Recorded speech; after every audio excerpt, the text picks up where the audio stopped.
आइए अब हम एक्सरसाइज 3.1 का थर्ड क्वेश्चन करते हैं।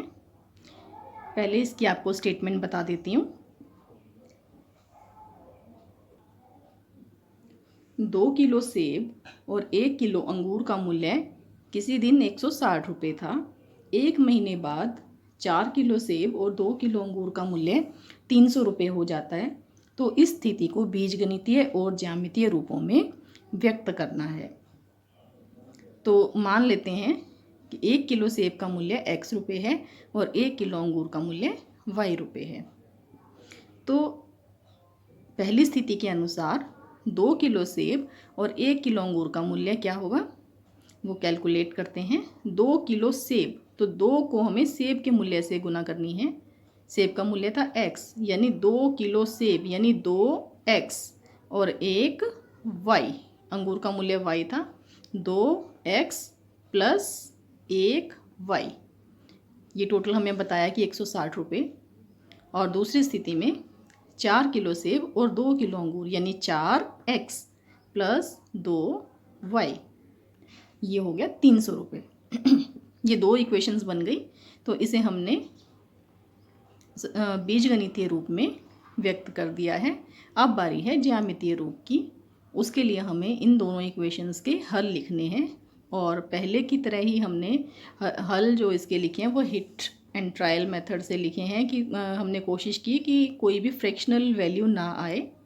तो x की वैल्यू जब हमने इसमें 40 पुट की तो 40 दूनी 80, 80 उधर 160 में से माइनस हुआ तो y 80 आ गया। ये देखिए 40 80। इसी प्रकार जब 50 भरा हमने x को तो 60 आ गया। तो ये ज़रूरी नहीं है कि आप यहाँ 40 और 50 ही लें, आप कोई भी वैल्यू ले सकते हैं। इसे आपको क्रैम करने की बिल्कुल भी ज़रूरत नहीं है कि यही भरना पड़ेगा, कुछ और भरेंगे तो गलत हो जाएगा, ऐसा कुछ नहीं है। तो कोई भी वैल्यू आप यहाँ भर सकते हैं। इसी प्रकार समीकरण 2, x की कोई भी वैल्यू आप भरिए, उससे y की जो वैल्यू आएगी वो यहाँ लिख लीजिए। तो x और y की ये वैल्यूज़ हमने लिखी हुई हैं। अब इन्हें ग्राफ पे बनाते हैं। तो यानी देखिए पहला पॉइंट समीकरण 1 का पहले बनाएंगे, फिर समीकरण 2, ये बारी बारी से पहले इसे बनाते हैं। तो 40 80 और ये पॉइंट बन गया 50 60।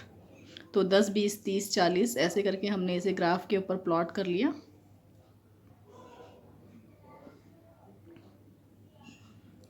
अब 40 80 और 50 60 ये पॉइंट थे, इन दोनों को मिला के सीधी लाइन बना दी। तो कभी भी चारों पॉइंट एक साथ मत बनाइएगा। अगर हम चारों पॉइंट एक साथ बनाते हैं तो हम खुद ही कंफ्यूज हो जाएंगे कि हो सकता है आप गलती से इसे ऐसे जोड़ दें या आप इन दोनों को जोड़ दें गलती से या इन दोनों को जोड़ दें।